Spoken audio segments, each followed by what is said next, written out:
నేడు మెదక్ జిల్లా కలెక్టర్ రాహుల్ రాజ్కి నర్సాపురం పట్టణంలో ప్రభుత్వ భూమి సర్వే నెంబర్ 731లో అక్రమ నిర్మాణాలకు అనుమతులు ఇస్తున్న మున్సిపల్ కమిషనర్పై తగు చర్యలు తీసుకోవాలని నేడు ప్రజావాణిలో బైలపాటి గణేష్ కలెక్టర్కి వినతి పత్రం ఇవ్వడం జరిగింది. ప్రభుత్వ భూమిని కాపాడుట గురించి విజ్ఞప్తి చేశారు. మెదక్ జిల్లా నర్సాపూర్ మున్సిపల్ పరిధిలో కొన్ని ప్రాంతాలు హైడ్రాను తలపిస్తున్నాయి. నర్సాపూర్ నుండి మెదక్ వెళ్లే దారిలో సర్వే నెంబర్ 731లో ఉన్నటువంటి కాలనీలో కొద్దిపాటి వర్షం పడగానే గత కొన్ని నెలల క్రితం నిర్మించబడిన కొత్త ఇంటిలోకి వర్షం నీళ్లు చేరి ప్రమాదంగా మారుతున్నాయి. ఇట్టి సర్వే నెంబర్ 731లో భూమి ప్రభుత్వానికి చెందినది. ఆయనను మున్సిపల్ సిబ్బంది వారు ధనార్జనే ధ్యేయంగా పెట్టుకుని నూతన ఇంటి నిర్మాణాలకు అనుమతులు ఇవ్వడం జరుగుతుంది.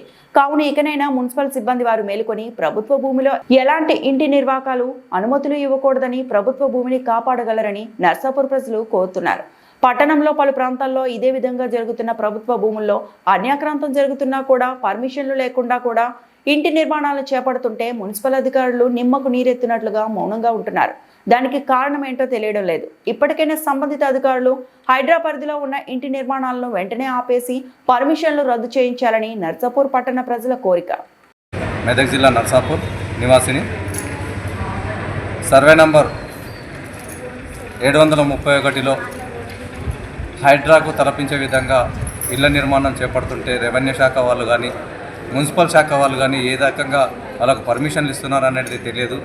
అదేవిధంగా అట్లా హైడ్రాకు వస్తున్న ఇళ్ళని పర్మిషన్లని క్యాన్సల్ చేస్తూ వాటిని నిర్మిస్తున్న వాళ్ళ పట్ల తగు చర్య తీసుకోవాలని చెప్పేసి నేడు కలెక్టర్ గారికి ప్రజావాణి కార్యక్రమంలో వినతి పత్రం ఇవ్వడం జరిగింది.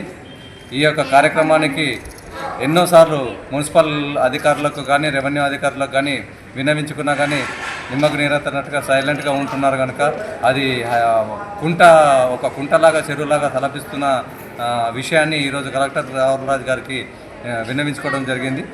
ఇలాంటి కార్యక్రమాలకు చేపడుతున్న పర్మిషన్లు, దొంగ పర్మిషన్లు ఇస్తున్న వారిని వెంటనే కలెక్టర్ గారు గుర్తించి తగు చర్యలు తీసుకోవాలని చెప్పేసి కోరుచున్నాను. మరిన్ని అప్డేట్స్ కోసం మా ఛానల్ని సబ్స్క్రైబ్ చేయండి.